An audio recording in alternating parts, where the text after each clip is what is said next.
Uma boa noite a todos. Sejam todos bem-vindos ao evento de hoje, onde temos a alegria de ter conosco novamente o Dr. Sérgio Thyssen, que já é conhecido de muitos de vocês, para abordar esse tema, estudos sobre fenômenos de quase morte, que são estudos interessantes para a nossa aprendizagem. Então, sejam bem-vindos, todos que estão vindo pelos nossos canais de transmissão do YouTube, do Facebook, e também pelo canal da web Rádio Fraternidade. Também bem-vindos aqueles que posteriormente vão ter acesso a essa programação de hoje. Então, com isso, nós vamos chamar o nosso companheiro Sérgio Thyssen, que já está conosco. Seja muito bem-vindo, Sérgio, ao Spirit Psychological Society, mais uma vez, dentro de várias e muitas vezes que você já esteve conosco, que é sempre uma alegria em nossos corações, para a nossa aprendizagem de todos nós. Para quem não conhece o Dr. Sérgio Thyssen, se por acaso tem alguém, nós vamos fazer uma breve introdução.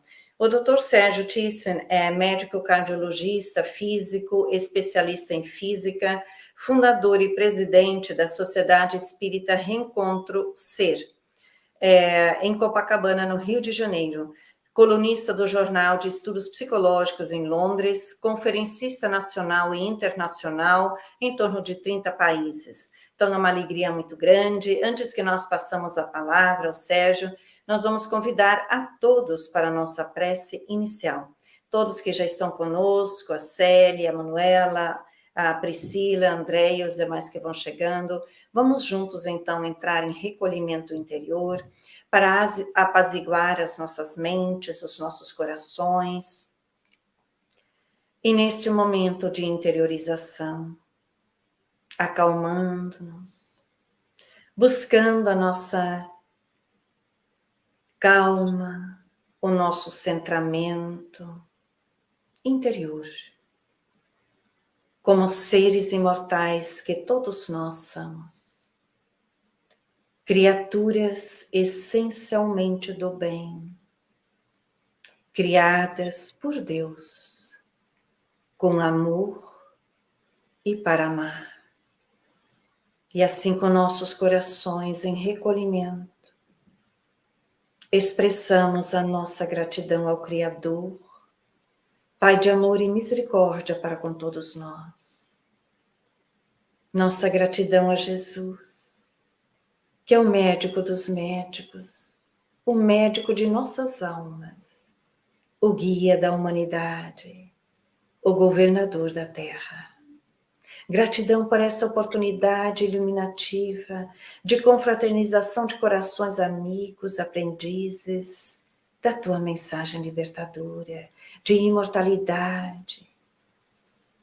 Nossa gratidão aos amigos, mentores espirituais deste educandário espiritual que acolhe a todos nós, onde quer que nos encontramos, por nos preparar essa ambiência, por estar conosco a cada um de nós para ampliar o nosso saber, para renovar conceitos, para expandir as nossas consciências, segundo as leis universais.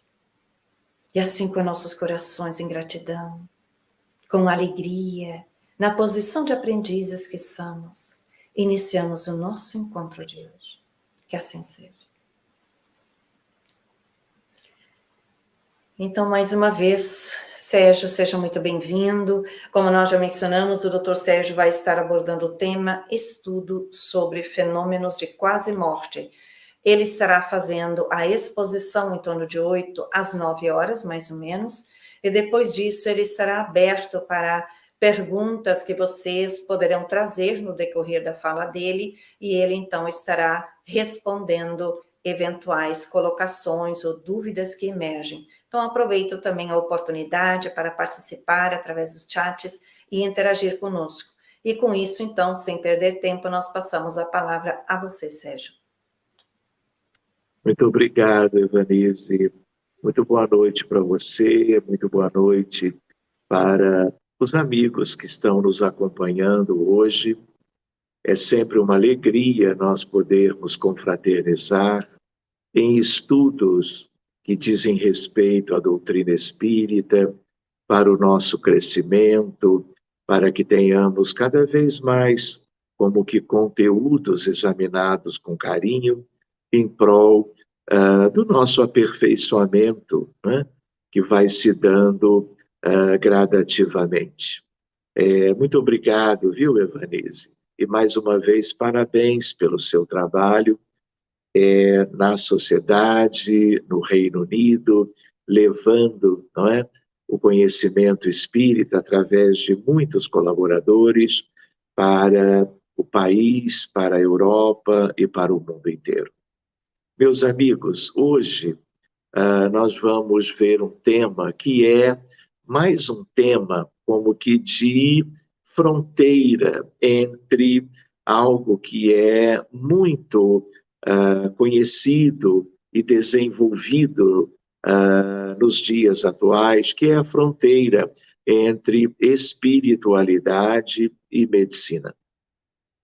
E quando nós examinamos essa fronteira, lembramos que a medicina é uma ciência de muitos milênios que acompanha a própria história escrita, registrada da humanidade.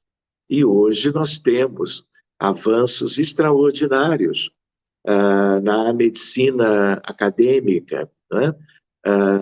Que é a medicina ocidental. Na verdade, nós temos várias medicinas, mas quando falamos a palavra, estamos nos referindo à medicina ocidental de um modo geral.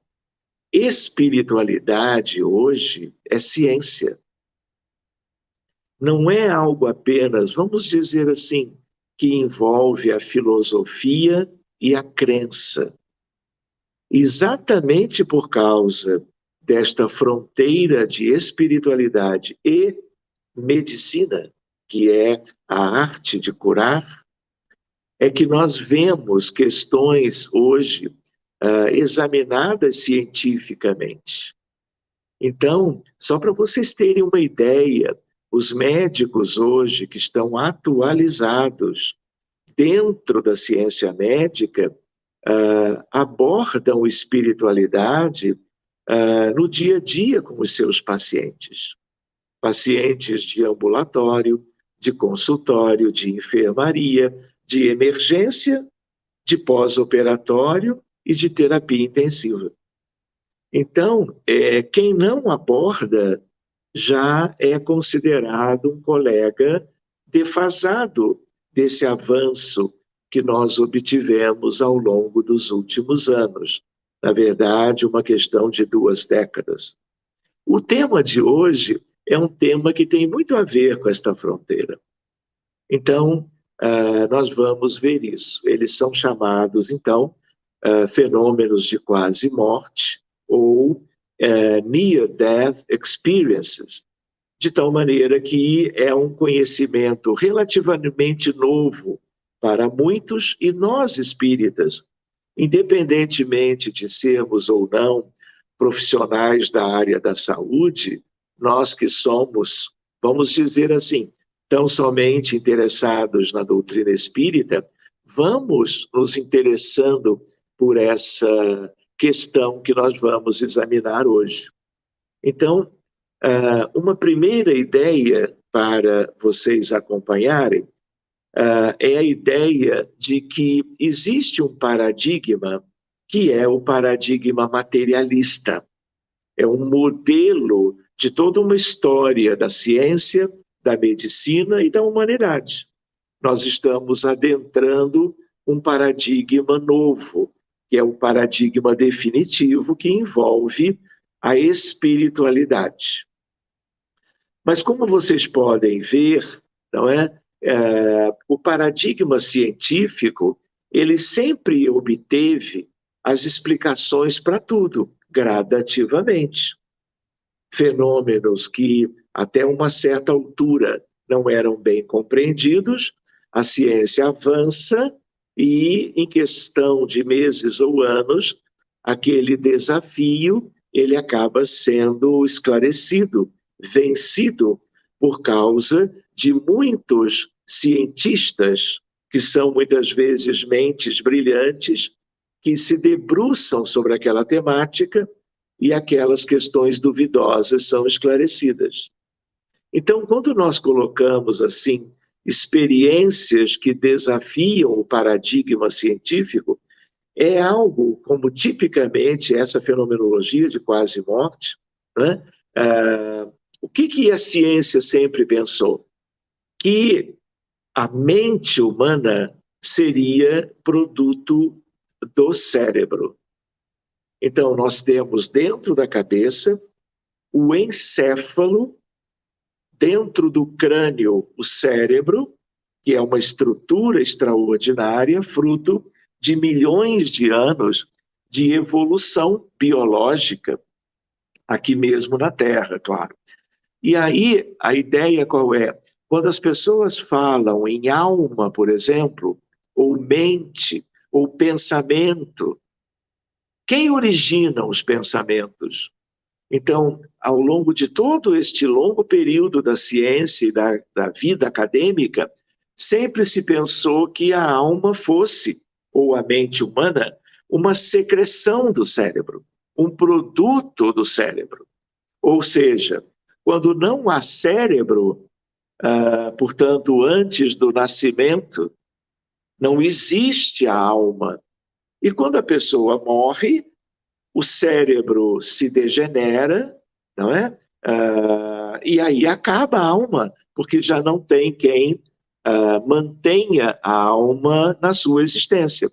Então, esse é um modelo equivocado, mas é um modelo que até hoje, boa parte dos cientistas de várias áreas da ciência acreditam. São as pessoas que ainda vivem o paradigma cartesiano, materialista, mecanicista, e, portanto, o espírito imortal, ele não é valorizado. Pois bem, esse tipo de fenômeno, eu diria para vocês, ele veio sacudir o paradigma científico.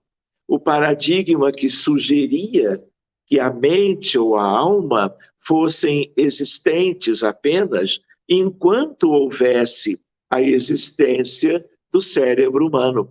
E aí ele funciona, as pessoas pensam, sentem, escolhem, norteiam as suas vidas, tudo em função de algo que seria produto do cérebro. Essa fenomenologia veio fazer com que o mundo científico, eu diria com mais propriedade, a medicina e com um enfoque mais detalhado as neurociências, que é um capítulo lindo da medicina e da humanidade, trazia até então. Então, aqui a ideia, a mente está localizada no cérebro e é um produto do funcionamento do cérebro. Essa é uma visão limitada que está ficando para trás. E esses fenômenos estão exatamente mostrando algo diferente. Então, quando nós olhamos experiências fenomenologicamente semelhantes que implicam uma alteração nesta relação. Que relação? Mente-cérebro. E o paradigma anterior, que ainda em parte é vigente, que é o paradigma científico, né? Então, existem também as experiências fora do corpo, out-of-body experiences. Também é um outro estudo, e são fenômenos espontâneos, em que a alma sai do corpo, vamos dizer assim, e passa a ter uma série de experiências que não são experiências que dependam da presença da alma junto do corpo, como em vigília no dia a dia. Outra fenomenologia é a das visões de leito de morte. Quem trabalha em cuidados paliativos, quem cuida de pessoas que têm doenças muito graves, avançadas, de qualquer idade, mas, sobretudo, pessoas, vamos chamar assim, da terceira idade, pessoas que não há muito o que se fazer do ponto de vista médico, eles acompanharam e acompanham hoje experiências à beira do leito em que essas pessoas queridas, elas relatam questões do mundo espiritual, eu diria. E os médicos que não concebem a presença de um mundo espiritual como um mundo à parte, né, eles sempre ficaram muito intrigados. E é como se essas pessoas, na fronteira da desencarnação ou da morte, elas enxergassem. É como se os liames do espírito, da alma, com o corpo, fossem se afrouxando, permitindo ideias de visões sobre o entorno espiritual de qualquer uma deles. Isso foi sendo relatado e tudo isso é motivo de estudo. A ideia, às vezes, de que alguém pensa, olha, eu estou vendo a minha avó, o nome dela é esse, e não pense que eu estou sonhando, porque ela está, inclusive, conversando comigo. E ela está me explicando que eu me mantenha muito serena, porque não vai tardar, e ela e outros amigos espirituais a levarão para viver agora numa outra realidade que para nós, claro, é o mundo espiritual. Esses fenômenos também são fenômenos que estão permitindo o questionamento sobre a ideia de que mente é apenas aquilo que vem da atividade cerebral. É um desafio da ciência. E a outra ideia é que quando a mente parece funcionar de forma ampliada, quando o cérebro parece estar inativo ou severamente comprometido, que fenômenos são esses? São os fenômenos que nós vamos estudar hoje, os chamados fenômenos ou experiências de quase morte, chamados também de EQM ou NDE, por causa do Near Death Experiences.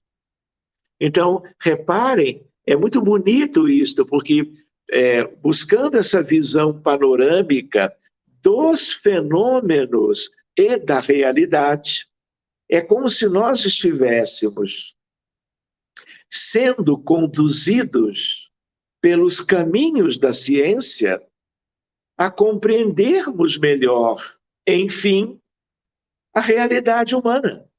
Quem é quem? E aí a ideia de relação entre alma e corpo, mente e cérebro. E o que é isto? É um paradigma novo.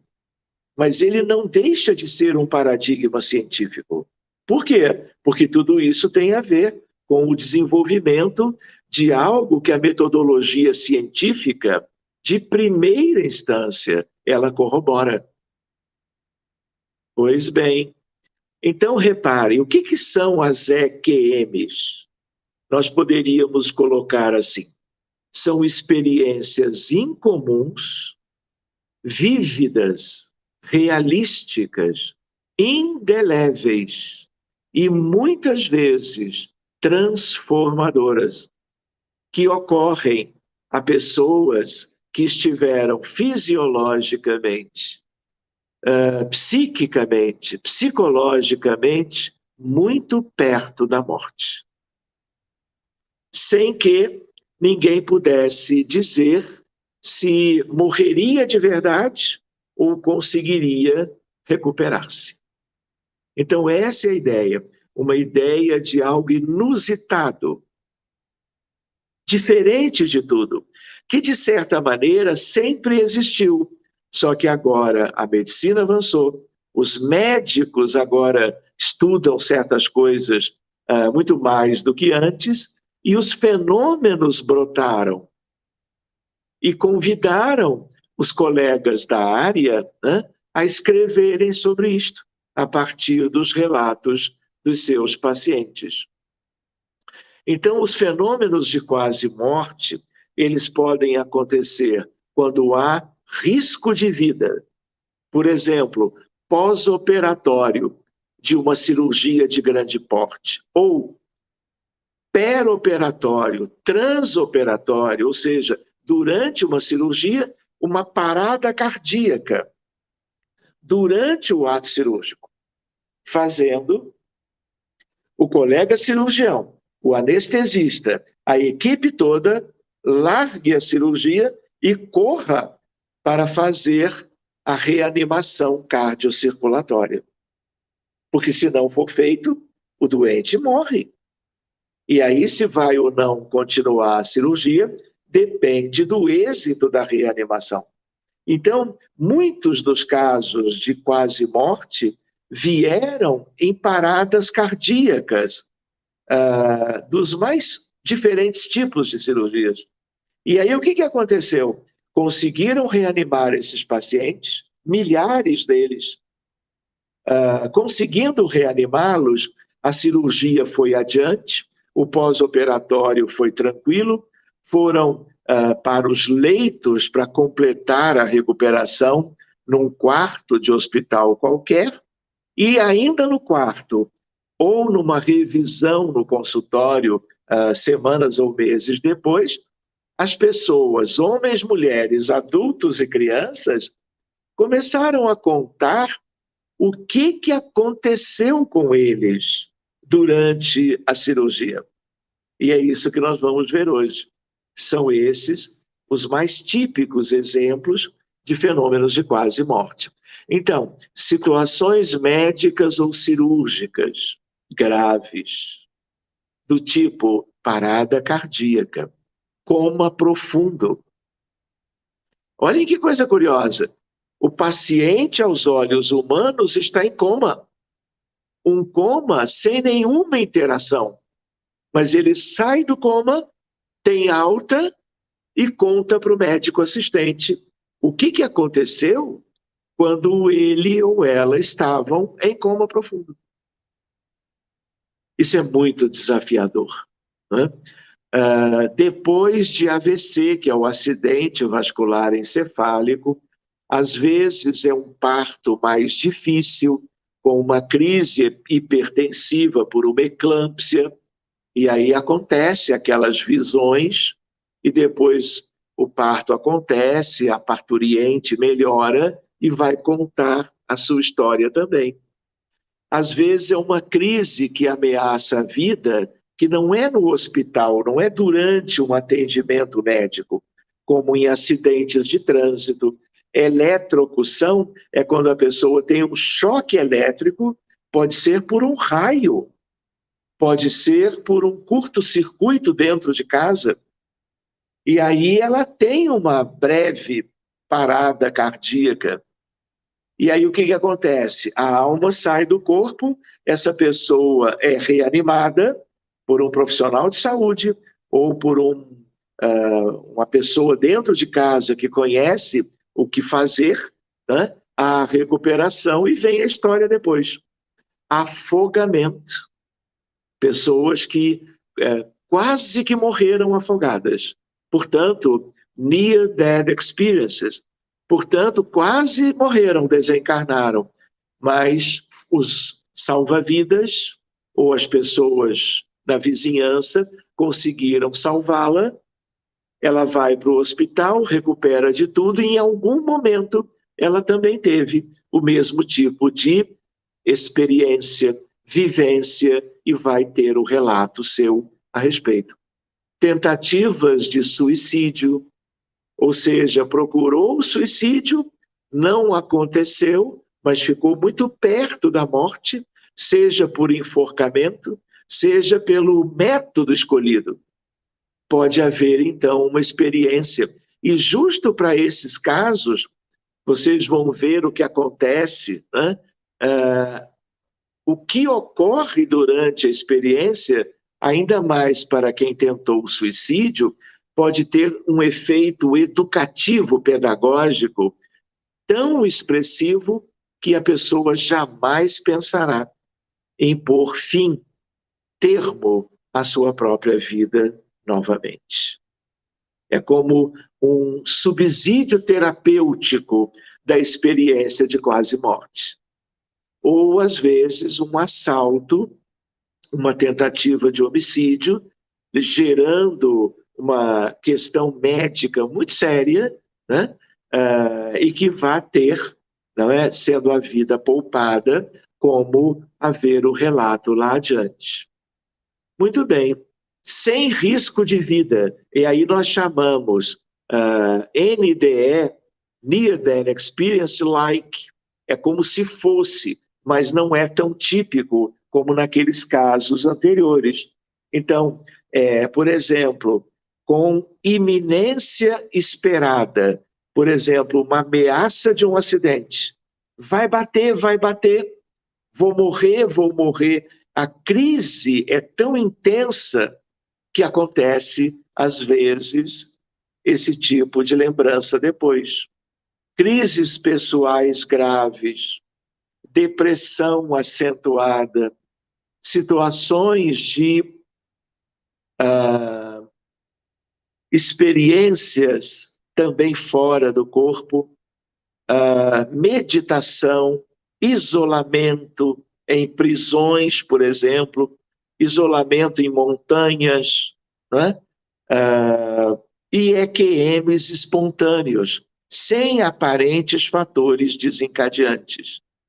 Então, reparem que é um conjunto, é um leque de fatores possíveis, mas o mais típico, talvez dos mais marcantes, sejam nas paradas cardíacas durante as cirurgias de pequeno, médio ou grande porte.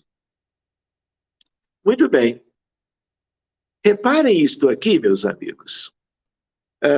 Hoje pela manhã, preparando este material, de novo, eu entrei no PubMed, do maior site sobre medicina no planeta Terra, tem a ver com o NIH, National Library of Medicine, de tal maneira que tudo que se publica sobre medicina no mundo inteiro está lá. E aí, de propósito, vejam, meus amigos, eu coloquei a palavra-chave, não é, no site de busca, de novo coloquei spirituality. E aí eu encontro hoje 24 mil e poucos artigos de pesquisa sobre espiritualidade em medicina. Para vocês verem aquela ideia da fronteira, amigos, que eu comentei antes, não é? A ideia de qual é a fronteira? Espiritualidade e medicina. Essa tela, ela é um exemplo, uma representação da realidade de hoje. Se eu voltar a fazer isto daqui a um ano, eu talvez tenha 30 mil artigos. Ou seja, depois eu tenho que colocar uma outra ou mais outra palavra-chave para ir fechando a minha procura, a minha busca, para um interesse científico da minha vontade mais específico. Senão eu vou passar 2 encarnações estudando, lendo, não é? Tantos artigos sobre a temática da espiritualidade. Agora, qual não foi a minha surpresa, atualizando este tema, na mesma NIH, eu coloco Near Death Experiences. E aí o que eu noto? Quase 1 milhão de referências. 972 mil e um pouco mais. Ou seja, talvez esse seja o tema em que eu tenha no mundo todo um número maior de pesquisas na área da medicina. Para que vocês vejam sobre o que eu comentava antes, o quanto tudo isso é ciência. Eu estou entrando num site de ciência médica mais abrangente que há. E se vocês olharem aquele gráfico, vocês vão ver que ele começa lá atrás, em 1784, durante anos e anos, é como uma linha reta, não há novas pesquisas nessa área, mas nos últimos anos, um crescimento exponencial, mostrando o quê? A ciência médica descobrindo algo importantíssimo e se debruçando para pesquisar melhor tudo isto. Por quê?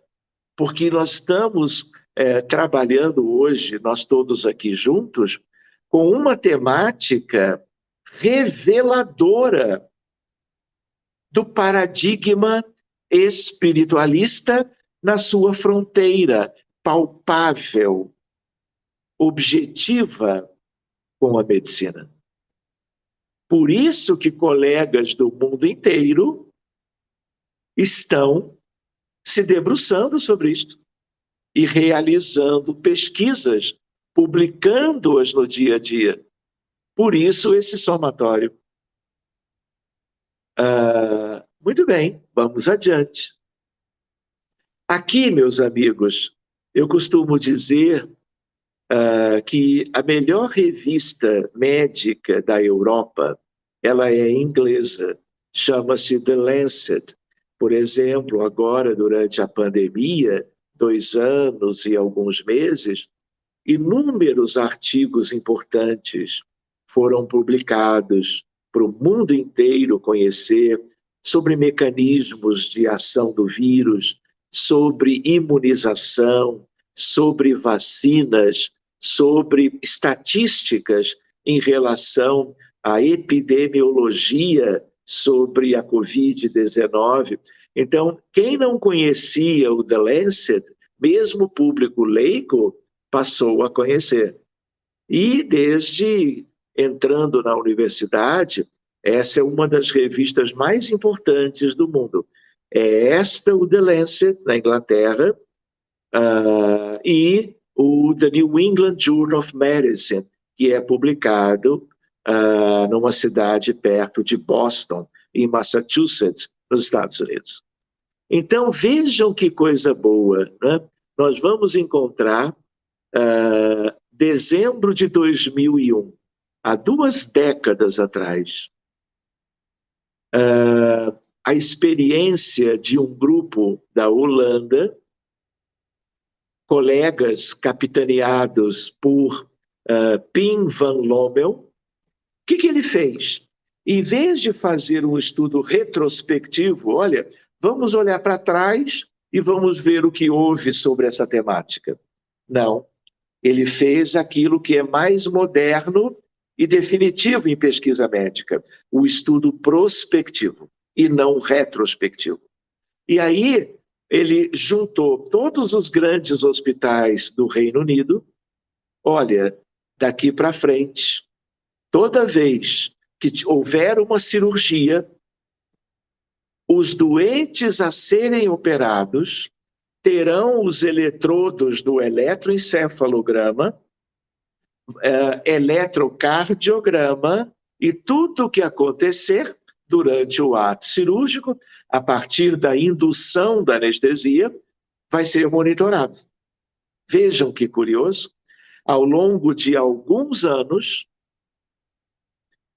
18% de todos aqueles que tiveram paradas cardíacas, vamos dizer, dos 100% dos que tiveram paradas cardíacas, em que se pôde registrar a inatividade elétrica cardíaca, tanto quanto a inatividade consequente do cérebro, 18%, quase 20%, dessas pessoas apresentaram depois, uma vez recuperadas do problema cardiovascular, lembraram dos seus fenômenos de quase morte. Mostrando o quê? Que não é pouca coisa. É, vamos dizer, relativamente incomum, mas é muito expressivo. De tal maneira que se eu tenho 1000 cirurgias, eu tenho 180 casos de fenômenos de quase morte. 180 pessoas, homens, mulheres, adultos e crianças, contando algo inusitado aos colegas que foram perguntando depois: aconteceu algo diferente? Você tem alguma lembrança de algo estranho para nos contar? Isso chegou a 18%. Então, meus amigos, vocês vão ver ali no cantinho superior direito desta imagem do The Lancet, Welcome Back, Dr. Thyssen. Estou eu de volta nessa revista. Eu a conheço desde que estava concluindo a minha graduação em medicina, sempre procurando estudar bastante, e aí eles me dando as boas-vindas para que eu então pudesse examinar este periódico médico e entrar nos detalhes do artigo. Mas, meus amigos, o grande pioneiro a quem nós devemos o mais importante, antes do grupo da Holanda, desse artigo mencionado, do Pim van Lommel. Vamos dizer assim, esse é o pesquisador que nos ajudou em todos os sentidos. O nome dele é Raymond Moody Jr. Ele é psiquiatra americano, ele é professor da universidade e ele publica algo que mudou tudo do nosso entendimento. E o nome do livro é Life After Life. Vida após a vida. Porque uma coisa é ter ou não ter a experiência de quase morte. Outra coisa que vamos ver agora é o que essas pessoas observaram. Quais foram os seus relatos? E como nós associaríamos, e associamos muito bem, esses relatos a uma ideia de um paradigma novo, mente, corpo, espírito, matéria, mundo físico, mundo extrafísico, mundo espiritual e assim por diante. Pois bem, então não esqueçam deste pesquisador. O prefácio desse livro foi feito por alguém que vocês devem ter lembrança, Elizabeth Kubler-Ross, que foi uma pesquisadora maravilhosa, notabilíssima, sobre as questões dos cuidados paliativos, cuidar de doentes na fronteira com a morte. Então, foi ela que, ainda encarnada, ela já desencarnou, prefaciou o livro do Dr. Raymond Moody Jr. Então, experiências de quase morte, 20.000 entrevistas com pessoas que passaram por isto.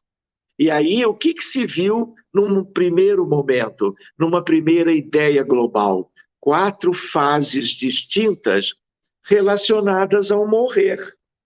Porque, vejam, esses que voltam para contar não morreram, por isso puderam contar. Mas também quem há de ter desencarnado em situações análogas podem ter vivido algo muito semelhante ao que estes relataram e hoje nós podemos estudar. Primeira fase, vejam lá, cada um se vê flutuando para fora de seu corpo e presenciando o que acontecia no local. E o que acontecia quando eles se viam no teto? É curioso isso. Eles olham para baixo e veem a agitação da tentativa de reanimação cardiocirculatória, que é um estresse para todo o grupo, para salvar aquela vida. E aí ele se vê deitado na cama cirúrgica, mas ele pensa, será que eu morri? E aí ele olha para ele e ele vê um corpo. Então ele vê o corpo físico deitado e lá no teto em geral, porque levita um pouco, porque não tem quase massa o perispírito, e ele olha e vê, ué, que outro corpo é esse? Então ele lida, ou ela, né, lidam com essa dicotomia que nós espíritas teríamos, e temos muito, como que uma facilidade para nós entendermos. Pois bem, primeira fase. Segunda fase, abandonando o corpo e sentindo-se num estado definido como espírito ou energia. Abandonando o corpo, ele já havia abandonado, só que agora ele sai do centro cirúrgico. Alguma coisa o leva para longe. E aí vem a ideia dos túneis luminosos, levando todo mundo para um lugar que ninguém nunca soube, ninguém nunca tinha visto. É uma novidade para cada um que relata essas experiências. De tal maneira que, como ele teve a ideia de que o corpo ficou durante a tentativa de recuperação no centro cirúrgico, né, ele se acha um espírito e se acha muito bem. Ou então ele não tem costume de usar a palavra spirit, ele fala energy, como se ele não sabendo o que é, não sabendo rotular, fala em energia ou espírito, o que é bem razoável. Muito bem, terceira fase, guiado por uma presença, sempre tem. Uma ideia de um anjo de guarda, um espírito superior, até um túnel ou portão intermediário. Sente-se atraído por uma luz brilhante, de onde irradiava calor, energia, espiritualidade e, principalmente, vejam, amor incondicional. Algumas visões alternativas substituem o túnel, como desfiladeiros, montanhas, jardins, pradarias, pontes. Algumas pessoas afirmam terem recebido grandes conhecimentos naqueles minutinhos ali. Outras dizem ter voltado com dons proféticos, outras com novo discernimento ou nova capacidade de julgamento ou avaliação. Houve concordância geral na afirmação que existe um grande sentido na vida relacionado ao amor. Vejam, até nós que somos espíritas, que fomos nos familiarizando com certas questões, né, envolvendo espiritualidade, nós também nos admiramos desses conteúdos tão bonitos, tão elevados, tão cristalinos sobre a vida espiritual. Quarta fase, estar em presença do que chamaram fonte superior, Deus e outras denominações similares, porque como são pessoas de diversas crenças, ou mesmo pessoas sem crença alguma, cada um usou a terminologia que lhe pareceu mais própria durante os relatos, não é? Outras disseram estar apenas rodeadas de todo o conhecimento passado, presente e futuro. Vejam como isso é delicado e importante. E bom, num estado benevolente e isento de crítica. Um dia nós vamos conversar sobre perispírito, sobre a divisão tríplice e a divisão setenária. E aí, lá no outro estudo, nós vamos entender melhor esse estado benevolente e isento de crítica. Porque tudo isto é conteúdo enriquecedor para qualquer um de nós. Seguindo, passam por uma revisão de suas vidas, compreendendo os motivos de cada ação, palavra, compreendendo a maneira como estas afetaram outras pessoas, inclusive desconhecidas. Tudo está entrelaçado. Aliás, esse é um fenômeno que a física nos ajuda a compreender.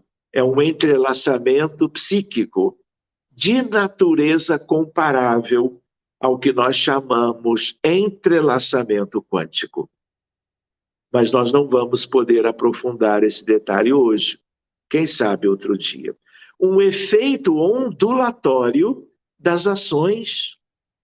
Então, com André Luiz, nós aprendemos o que Kardec não teve tempo de examinar, que o pensamento é radiação eletromagnética. Mas o próprio André Luiz chama acima da velocidade da luz. E o que é acima de 300 mil quilômetros por segundo é quântico. Então, o entrelaçamento cabe muito bem aqui. E a luz, a radiação eletromagnética, ela é de natureza ondulatória. Corpuscular também, mas ela é ondulatória. Por causa disso, nós temos, por exemplo, a telepatia, mas esse é outro assunto. E pensamentos que atingem todas as formas de vida. Observaram o que suas vidas poderiam ter sido. E um dia vamos ver a questão do arrependimento, que as pessoas vão sentir em grande escala quando se dão conta da própria imortalidade, da desencarnação e daquilo que fizeram de maneira equivocada e daquilo que deixaram de fazer, omitindo-se em diversas circunstâncias da vida. Reparem, meus amigos, ao falarmos destas interações, vínculos, nós estamos trabalhando psicoterapia. Psicoterapia espírita, utilizando-nos do conhecimento novo, tão rico, tão lindo, para que tenhamos uma ideia melhor das coisas e não desperdicemos o nosso tempo, a nossa energia com aquilo que não nos será útil com vistas ao processo evolutivo, que é pessoal, intransferível. Daí o sentimento do arrependimento ser tão comum. Qual é a expressão que mais se escuta quando a pessoa acorda do outro lado, se dá conta do universo, das relações familiares, do que fez ou deixou de fazer, não é? Nesse sentido positivo ou num sentido menos interessante. Ah, se eu soubesse. Fenômenos de quase morte nos acordam para isto. Só que agora, a nível das neurociências, a nível de relatos objetivos, não da ideia que algum médium descreveu por um espírito, apesar de que isto também é ciência, mas uma coisa que tem uma outra origem. Então, meus amigos, vamos trabalhar mais uns 20 minutinhos e depois vamos ver os questionamentos de vocês. Então, não é que tenha sido apenas introdução, mas vamos adiante. Experiências de quase morte, vejam algumas outras reflexões. O espiritismo e as fronteiras da ciência. Movimento espírita e a pesquisa científica. O livro dos médiuns, estamos com Kardec, claro. Podem os espíritos guiar os homens nas pesquisas científicas e nas descobertas? Nós estamos falando de 160 anos atrás. Kardec e os espíritos da codificação. Qual é a resposta? A ciência é obra do gênio. Só pelo trabalho deve ser adquirida, pois só pelo trabalho é que o homem se adianta no seu caminho. Que mérito teria ele se não lhe fosse preciso mais do que interrogar os espíritos para saber tudo? A esse preço, qualquer imbecil poderia tornar-se sábio. O mesmo se dá com as invenções e descobertas que interessam à indústria. Há ainda uma outra consideração, e é que cada coisa tem que vir a seu tempo, e quando as ideias estão maduras para a receber. Reparem, tanto tempo depois, estamos lidando com algo altamente positivo para o conhecimento universal da realidade espiritual, do pensamento, do sentimento, da vida humana como espírito, da alma imortal e assim por diante. O paradigma materialista na ciência, Kardec previu o grande opositor do espiritismo, que ele seria, então, o materialismo, ou a religião da matéria, ou, como eles preferem modernamente denominar-se, céticos, ateus ou não crentes. Olha o quanto o materialismo gerou estagnação e morte, prejuízo evolutivo. Mas quando chega a hora, nada detém. Quando a ideia nova, além de promissora, ela realiza progresso para a humanidade. Sobre as fronteiras da ciência, Deus não deveria estar em discussão. Ele será a grande conclusão, porque esse estudo de hoje, e em outras questões que nós não vamos abordar por hora, nos levam à vida espiritual de uma maneira muito clara e objetiva. E daqui a pouquinho nós estamos chegando na vizinhança da realidade de Deus. Há questões mais elementares, por exemplo, relação entre cérebro e consciência. E as EQMs nos estão ensinando sobre isto. Uma outra questão é remote viewing, é a ideia de pessoas que têm outras expressões de perscrutarem a realidade do ponto de vista espiritual, não é? Em emancipações da alma. Mas não vamos caminhar por aí hoje.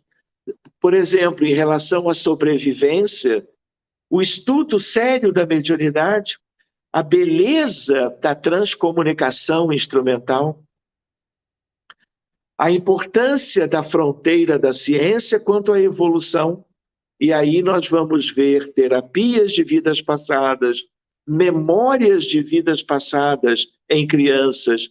Reparem quanto é linda, promissora e ampla essa fronteira que nós podemos fazer entre medicina e espiritualidade. E as neurociências estão no cerne desse aspecto. Querem ver que bonitinho que eu achei? Hernani Guimarães Andrade foi um pesquisador brasileiro paulista que criou o Instituto Brasileiro de Pesquisas Psicobiofísicas. Publicou diversos livros e um pesquisador, um cientista nato. E numa altura, ele encontrou-se com Chico Xavier. E aí, Hernani pergunta sobre o perispírito. E aí Chico, dizendo que Emmanuel é quem estava respondendo, a resposta é: o corpo físico não existiria sem a mente. E não o contrário, como afirma a ciência atual, pois a mente, ou seja, o espírito, participa da formação do seu corpo físico no útero materno.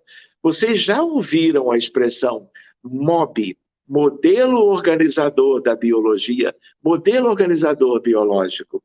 Quem trouxe essa expressão? Hernani Guimarães Andrade. Então, tudo isso se relaciona. E a ideia de espírito e matéria, mente, corpo, paradigma científico, mas de outro modo, não é? A ideia de que quem gera as características do corpo físico é o próprio perispírito, né? Ele intermediário entre a alma imortal e a estrutura biológica. Então, explicações para a EQM, os cientistas tentaram, não é, desde Raymond Moody Jr. até hoje, tentativas, mas nenhuma delas corresponde à realidade. Nenhuma delas, por si só, responde os questionamentos. Então, nós vamos avançar, porque nós já estamos adiante dessas reflexões. Vejam a obra Evidências da Vida Após a Morte. Há 12 anos, Jeffrey Long, médico, existem atualmente, diz ele, mais evidências científicas para a realidade das experiências de quase morte que para o tratamento efetivo de certas formas de câncer. A oncologia é uma das áreas da medicina que mais avançaram. E ele faz essa comparação, no sentido de que tem tanta pesquisa, nós não vimos isto, quase 1 milhão de publicações pesquisando-se pelo NIH, PubMed, e aqui ele lembra disso, é um colega americano. Agora, pensando num fechamento, os 9 conceitos da EQM, tentemos prestar um pouquinho de atenção. Após uma pesquisa realizada com mais de 1.600 casos confirmados, chegou-se aos principais conceitos da experiência de quase morte, que são considerados os que mais evidenciam a sobrevivência da consciência. Conceito número 1, o estado de alerta e o nível de consciência durante a EQM é normalmente maior do que o experimentado pelos mesmos pacientes durante a sua vida normal. Mesmo considerando que a EQM geralmente ocorre em estado de inconsciência, coma profundo ou morte clínica. Como é que pode? Se o cérebro não tem, pelo eletroencefalograma, nenhuma atividade, a linha é isoelétrica, atividade zero. E justo quando a atividade cerebral é zero, há um estado de alerta e um nível de consciência maior do que o usual da vida cotidiana. Bastaria este primeiro conceito. Os elementos das EQMs geralmente seguem uma ordem consistente e lógica. Lembra a ideia da sequência? Todos eles, ou quase todos eles, primeiro estão no teto do centro cirúrgico. Olham para baixo, olham para si, e algo que é um ser de luz parece que os retiram do ambiente e eles são aqueles que seguirão esses seres por aqueles túneis coloridos e eles vão chegar em algum lugar, vão conversar com pessoas que já morreram, com seus familiares, colegas e conhecidos durante o decorrer da vida atual e outras como que reações, todos eles, ou quase todos eles terão. De tal maneira que essa sequência ela é muito típica, o que também faz sentido. Conceito número 2. O que os pacientes que vivenciam EQM veem ou ouvem quando estão fora do corpo durante a experiência é geralmente realístico e frequentemente confirmado como real pelos próprios pacientes ou por outras pessoas. Por exemplo, houve um caso em que, durante a parada cardíaca, ele assim, se sobrepairando no centro cirúrgico, ele vê algo curioso que uma enfermeira faz. Segue a sua experiência de quase morte. Quando tudo volta ao normal, ele diz, olha, aconteceu o quê? Uma enfermeira passou mal quando eu estava quase morrendo. E aí eles foram ver no prontuário e a chefe de enfermagem tinha tido um desmaio pelo nervosismo, pela ansiedade, pelo risco de vida do doente, e acaba caindo no chão. E ele viu isto enquanto estava em coma profundo. Tem a ver esse relato com o conceito 2. Entenderam, meus amigos? 3. Visão normal. Isso é muito lindo, gente. Visão normal ou até sobrenormal, melhor do que a habitual, ocorre nas pessoas fazendo EQM com problemas visuais. Imaginem o cego de nascença. Nunca viu nada. Por uma deficiência na retina, no cristalino, nas vias ópticas ou na córnea, não tendo feito transplante corneano. Passa por uma experiência de quase morte e enquanto o seu cérebro sem atividade, ele vê tudo. Quem é que está vendo? A alma dele, o espírito dele, numa visão que é uma visão extrafísica, que é a visão do desencarnado.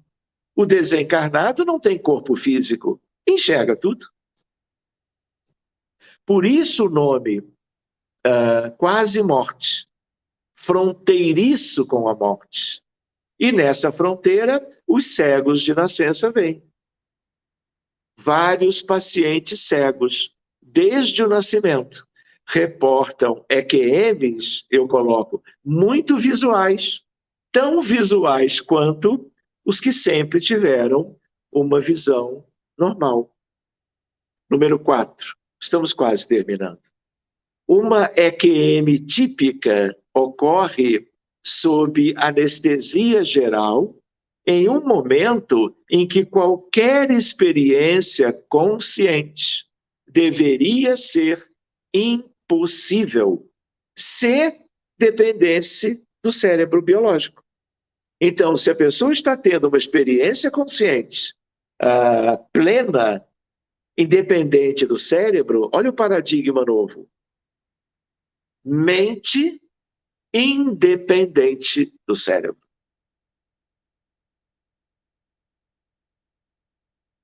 Conceito 5. As revisões de vida nas EQMs incluem eventos reais que ocorreram nas vidas dos doentes, nas vidas atuais, mesmo se esses eventos estivessem esquecidos.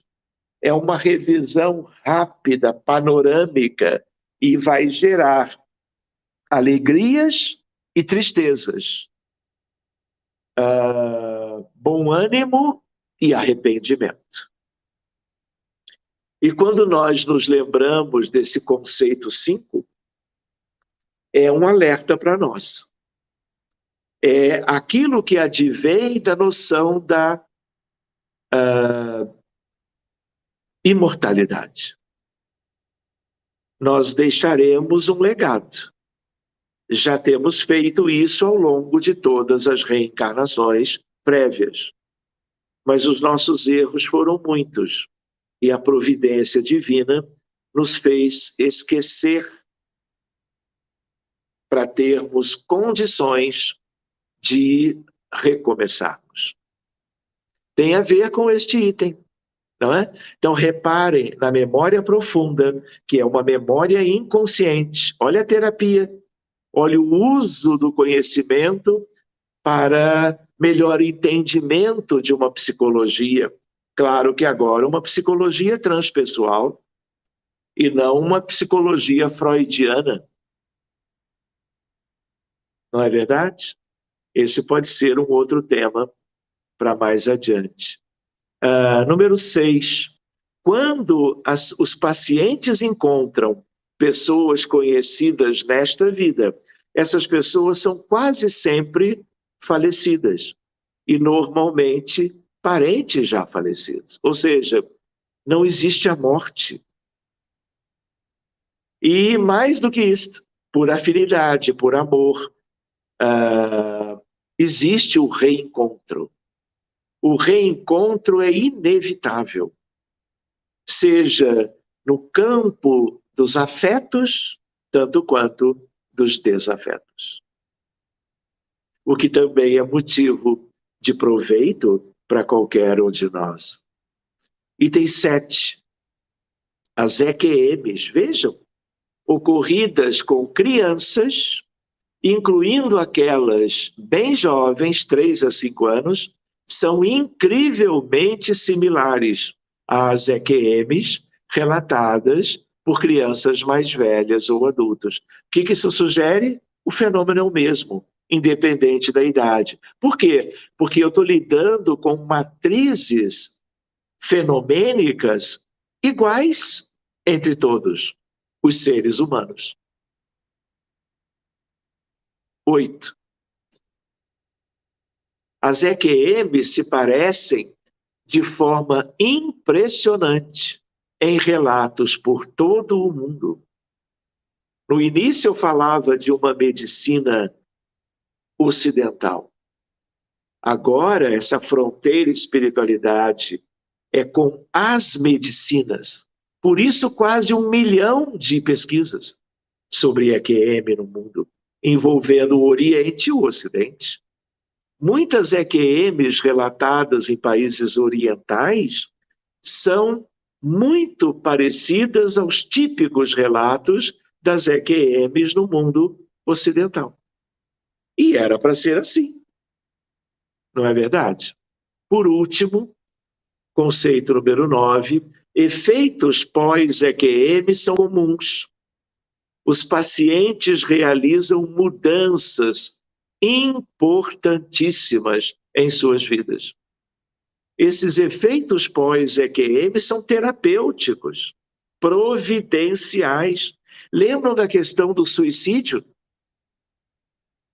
A partir de uma vivência como essa, há todo um reposicionamento em relação a uma configuração nova sobre como cada um enxerga agora a vida. Não apenas a sua vida, a vida de todos, numa valorização do que é a vida de todos no planeta Terra. Ensejando fraternidade, empatia, compaixão, caridade.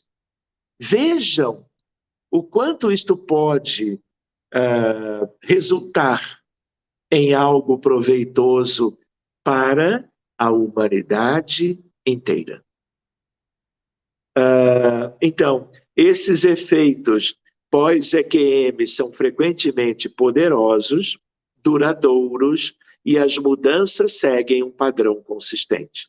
Por exemplo, a perda do medo da morte. Não é um resultado esperado dessa vivência? Há um livro lindo também, escrito por um neurocirurgião que se tornou muito famoso por causa desse texto, A Jornada de um Neurocirurgião durante uma experiência de EQM. Uma ideia de prova sobre a existência do céu, que no fundo o que ele quer dizer é o mundo espiritual. Então essa é uma leitura recomendada para os companheiros. Mudança de paradigma. Muito tempo e esforço despendido em um paradigma gera grande resistência psicológica para mudar. Mas aqui as evidências são tão grandes e tão uniformes, tão profundas, que vai facilitar essa mudança. O que é dissonância cognitiva? Qualquer ideia que discorde das nossas crenças nos traz desconforto. E tendemos a cristalizar essas crenças e minimizar ou ridicularizar o contraditório. É como um mecanismo de defesa para não lidar com a mudança.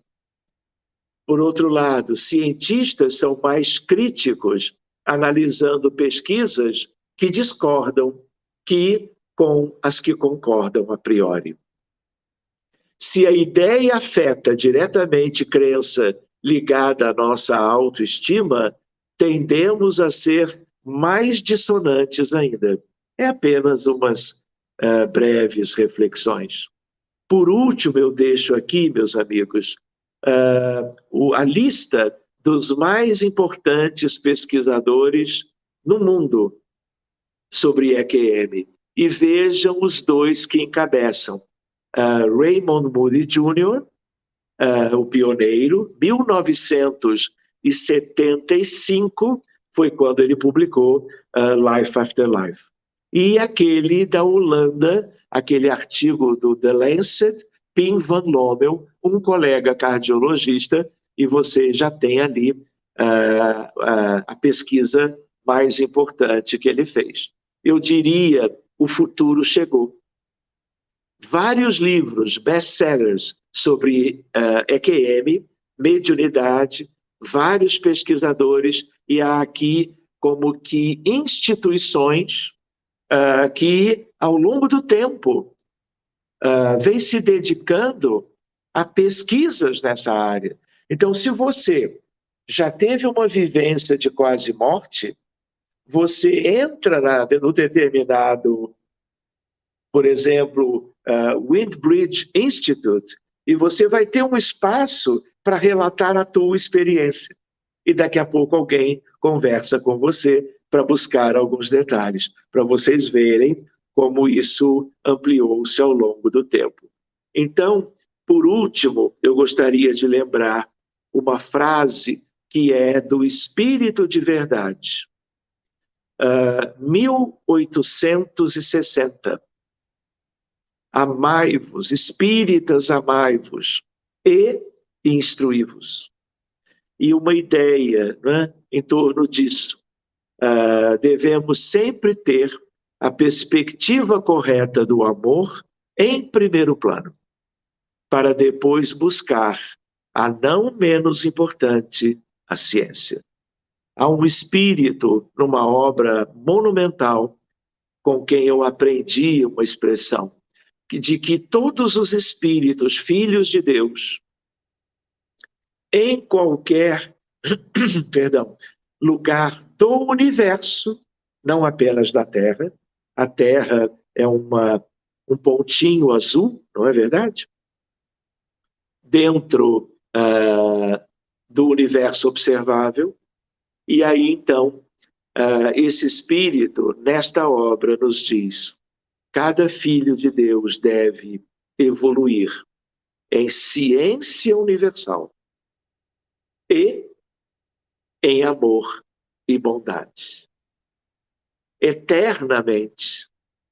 Deus é algo como o seu universo, tão colossal, que nós, independentemente da nossa idade, como um espírito criado, filho de Deus, em qualquer lugar, nós nunca estaremos chegando, vamos dizer, ao cume, não é? Ao ápice, ao topo do processo evolutivo. Enfim, são outras reflexões. Então, uma última: levemos o espiritismo à academia e nem tanto a academia ao espiritismo. Essa é uma outra ideia para vermos talvez num outro momento.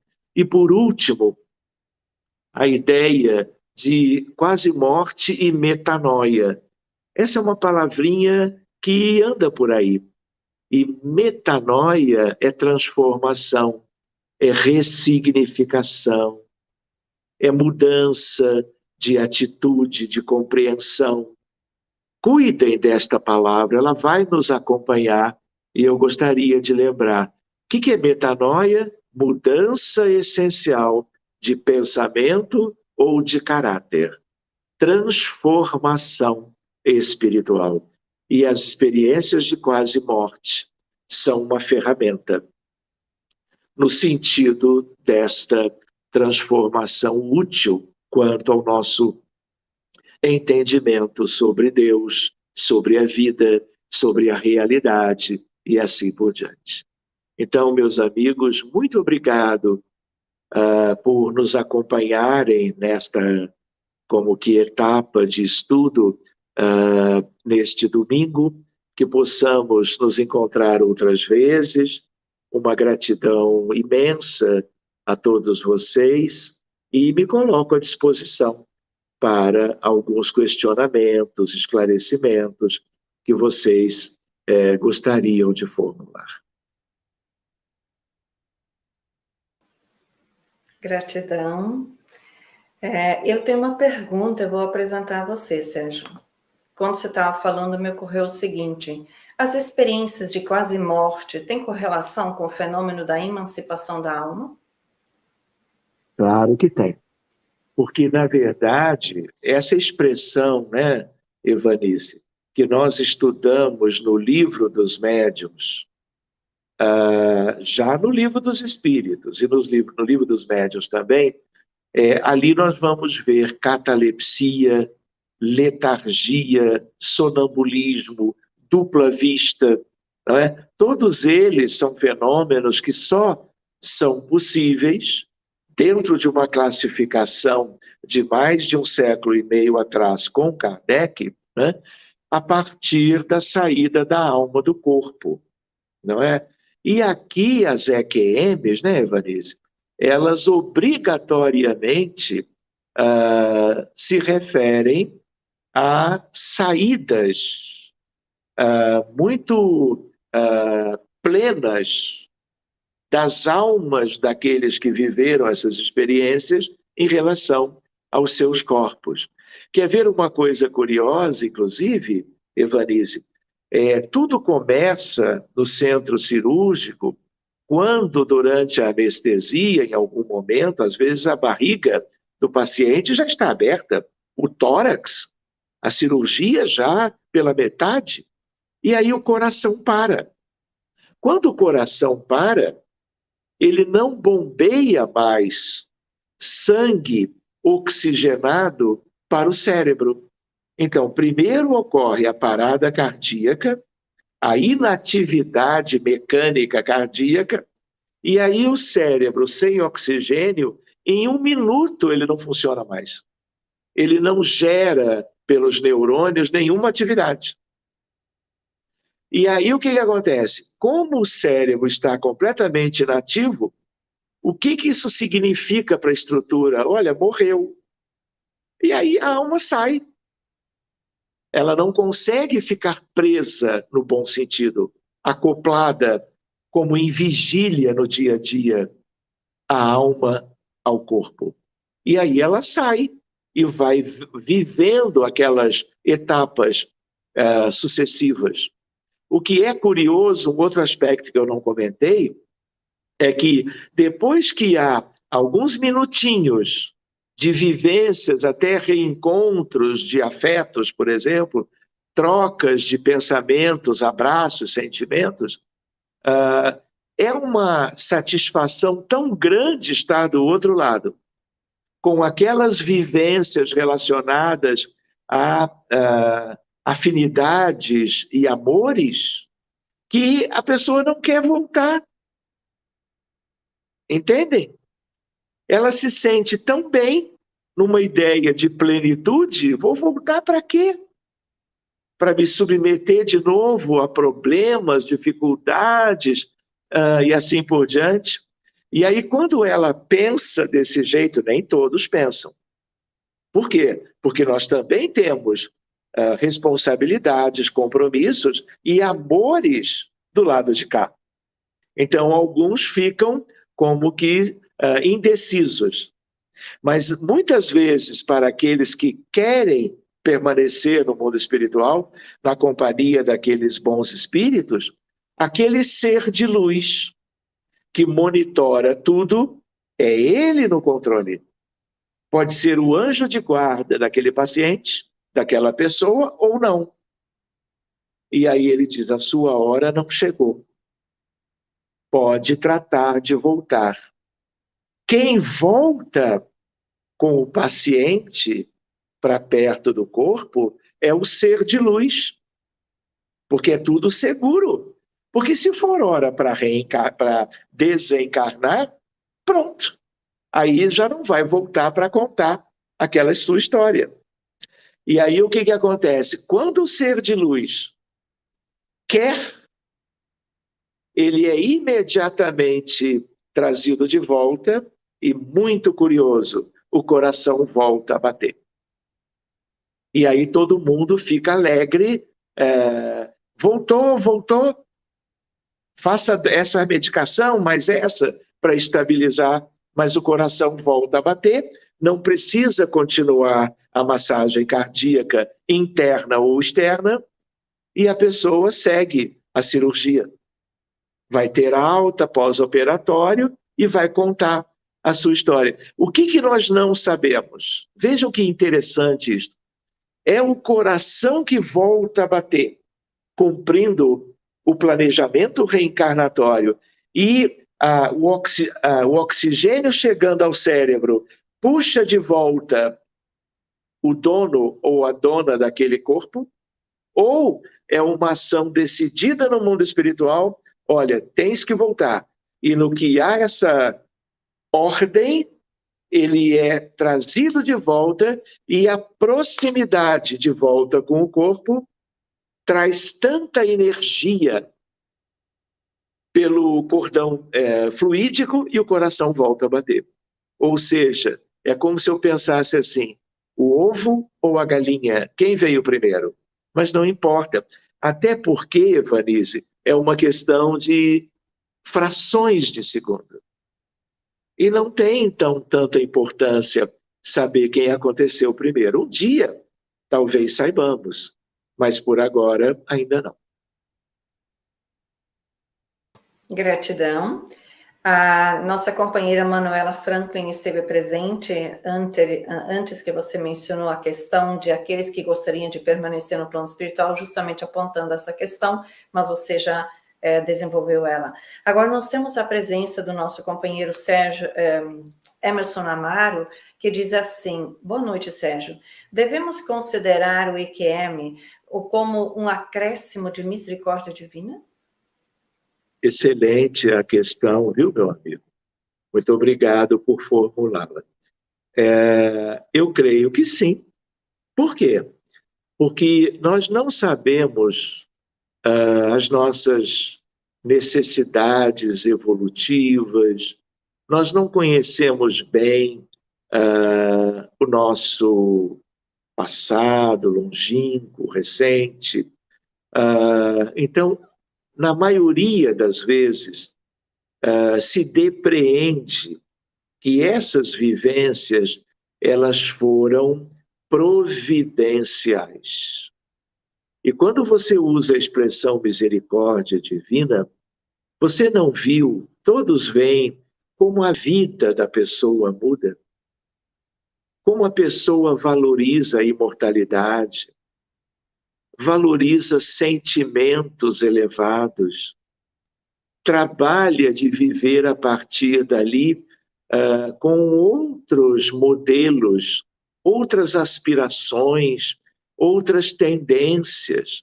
Não é apenas o não ter mais o medo da morte, porque isso é importante também, mas de tudo de bom é como sendo o menos importante, mas de muito valor, inegavelmente. Então, eu posso brincar com o colega Emerson. Eu diria que na Terra nós somos 20 bilhões de humanos. Numa contabilidade atual, nós somos praticamente 8 bilhões de encarnados. 12 na imortalidade, na vida no mundo espiritual. E os que estão desencarnados, numa primeira reflexão, não precisariam desses fenômenos, mas é apenas uma primeira reflexão. Agora, se nós pensássemos bem, tudo aquilo que para essas pessoas que vivenciaram as EQMs, o quanto tudo isto foi tão proveitoso e capaz de toda uma mudança para todo o restante do período reencarnatório, não seria razoável nós pudéssemos apertar um botão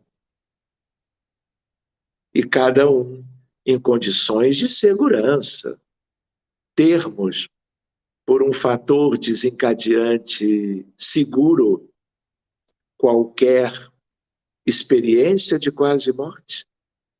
Você já imaginou como seria proveitoso cada um tivesse, olha, existe EQM, viu?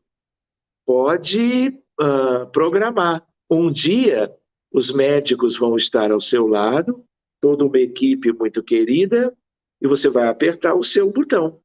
Só você pode apertar o seu botão.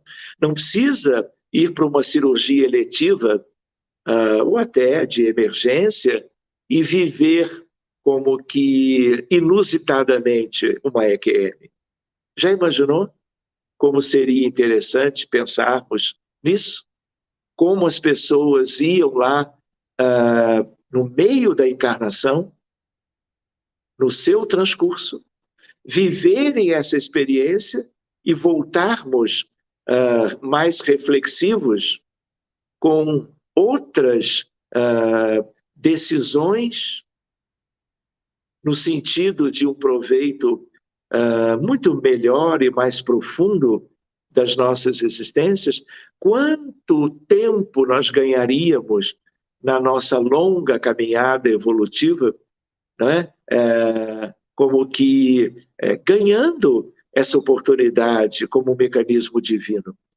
É claro que isso não é real, não é? Mas não seria interessante uma reflexão assim? Então, eu acho que você tem muita razão. Misericórdia. Muito obrigado, Emerson. Eu vou fazer uma pergunta, um levantamento, um questionamento que talvez você, como profissional mais na linha de frente nessas questões, pode ter vivenciado. Nas experiências de quase morte, onde os pacientes, que são espíritos, através do fenômeno de emancipação da alma, vão de encontro de familiares, que na visão materialista são conceituados mortos, mas eles encontram os vivos, eles falam, eles retornam ao nível da consciência e relatam essas experiências de encontro amoroso, de lugares maravilhosos, dessas experiências retificantes, para profissionais que não têm o entendimento da imortalidade. Como eles acolhem essas informações? Você teve experiências que você poderia relatar, compartilhar? Evanise, essa sua questão também é muito boa, muito proveitosa. Quando eu comentei com vocês, há minutos atrás, o quanto essas experiências elas estão ajudando, não é, a uma mudança na vida daqueles que viveram diretamente essas experiências, algo a mais que também é terapêutico, é o quanto médicos e profissionais de saúde, pessoas que nunca acreditaram em crenças, credos, religiosidade, espiritualidade, na medida que seus pacientes contam essas vivências, como aconteceu também com aquele autor do livro, que é um neurocirurgião. Sendo neurocirurgião, vem com isto a credibilidade dele. Então, colegas de tantos lugares diferentes, vejam o número de artigos científicos do NIH. E aí o que acontece? É um sol. EQM é uma estrela. E aí ela gera e irradia calor e luz. E isso, seus raios vão indo por toda parte. E aqueles que têm alguma predisposição, sensibilidade, possibilidade de serem tocados por informações novas, cientificamente tratadas, metodologicamente científicas, elas se surpreendem, mas elas vão procurar estudar aquilo. E aí o que acontece? Aquilo que aconteceu com outras pessoas, pacientes desses colegas ou não, naturalmente reflete. Puxa, ninguém mais tem medo da morte nesse mundo? O que há então depois? E aí vem o quê? Os questionamentos, as indagações pertinentes e as respostas vêm junto. E o que isso gera? Crescimento. Metanoia. Então, Evanise, é muito bonito isto. É como nós outro dia tínhamos lembrado de Victor Hugo, ele dizendo como espírito, mediunicamente, nada mais poderoso do que uma ideia cujo seu tempo chegou. E o nosso tema de hoje é mais uma ilustração, não é? Da brilhante colocação de Victor Hugo, não é? No sentido de que o que é verdadeiro e está na hora de nós lidarmos, isso é muito poderoso. E ninguém mais, viu, Evanise? Ninguém mais questiona isto. Há alguns colegas, e fazem-no muito bem, procuram nos meandros da vida cerebral algo que possa ser como que explicações alternativas. Mas é tão nítido, tão uniforme, não é? Que são poucos os que ainda se debruçam sobre outras alternativas. E aí as neurociências estão caminhando muito nesse paradigma novo de medicina e espiritualidade. Vejam que lindo. Talvez nem Allan Kardec pudesse prever que 1 século e meio depois de todo o seu esforço, todo o seu empenho por nos dar uma ideia da verdade, como aquele mensageiro do Espírito de verdade, que é Jesus, nós hoje pudéssemos trabalhar com essa naturalidade. É verdade, me parece muito terapêutico chegarmos nessa realidade de abraçar a imortalidade, poder acolher os próprios pacientes com essas experiências que são reais, incorporá-las, ajudá-los a entender isto como realmente é renovador e terapêutico ao mesmo tempo. Em vez de o paciente ficar com medo de expor uma experiência que é real, achando de ser taxado de esquizofrênico, de tudo mais, mas incorporando, acolhendo isto junto com a sua própria experiência ali, que seja médica, que seja clínica, mas que também é psicológica, emocional e espiritual, integrando essas diferentes áreas da consciência imortal, né? Muito bem. Com isso, nós estamos chegando no término do nosso tempo. Terias alguma colocação para fazer sua apresentação final, ou vamos encerrando por aqui? Olha, Evanise, obrigado, querida. Mais uma vez, obrigado pela oportunidade. Eu fiquei aqui lembrando, quando você falava agora há pouco, coisas lindas desta fronteira, além das EQMs, não é? A oração, a prece intercessória na beira do leito, nós conversarmos com os nossos pacientes sobre o que eles pensam sobre a religião, a crença, a espiritualidade? Quais são as expectativas deles como pacientes clínicos, cirúrgicos, de doenças biológicas ou clínicas ou de doenças mentais, não é? A relação médico-paciente, que é uma coisa linda da medicina, iluminada pela espiritualidade, não é? Anos depois da publicação do Livro dos Espíritos, que agora, no próximo 18 de abril, nós vamos celebrar mais um aninho, completando 165. Na verdade, 165 anos. Então, temos um longo caminho, né? Quantas coisas lindas mais virão. Isso é mérito da humanidade.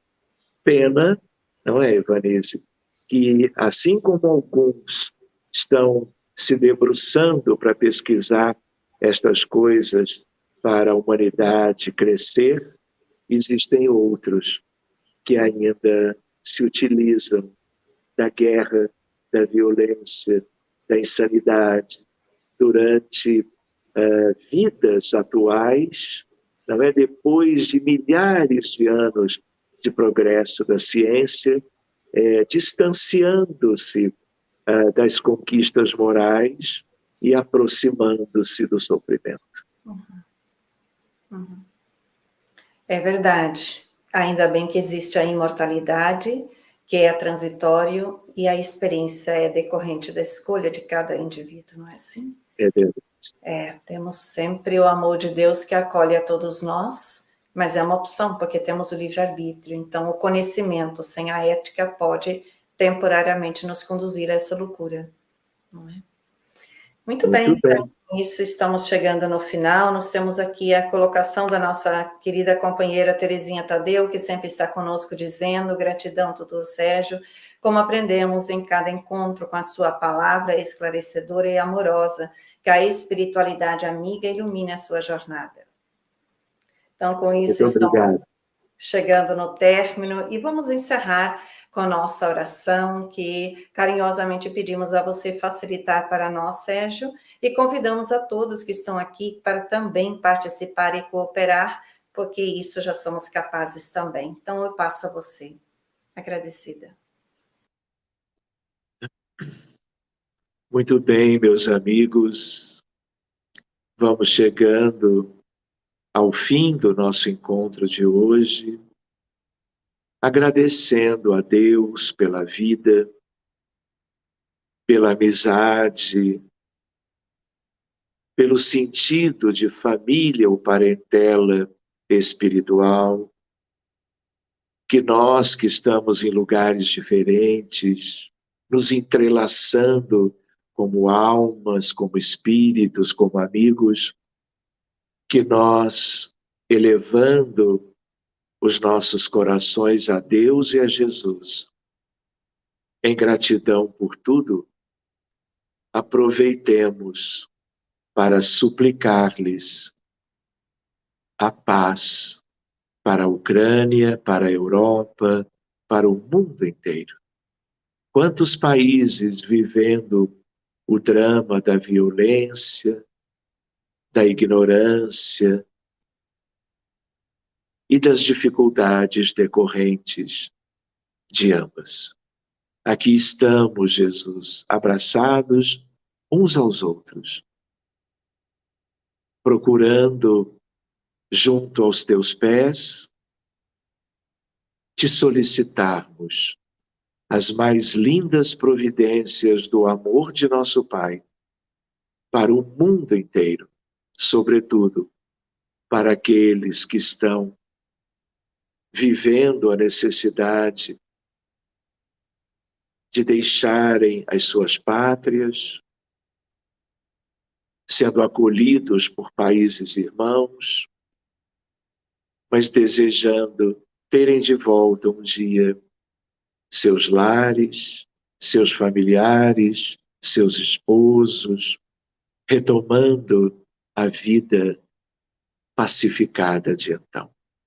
Conta conosco, Jesus, e que todo o fluido benéfico do princípio vital que temos no nosso mundo celular te seja entregue em mãos e, uma vez multiplicado, seja elemento de cura, de pacificação, de reerguimento, ganhando todos os que possam ser por isso alcançados o bem-estar, a saúde e a paz.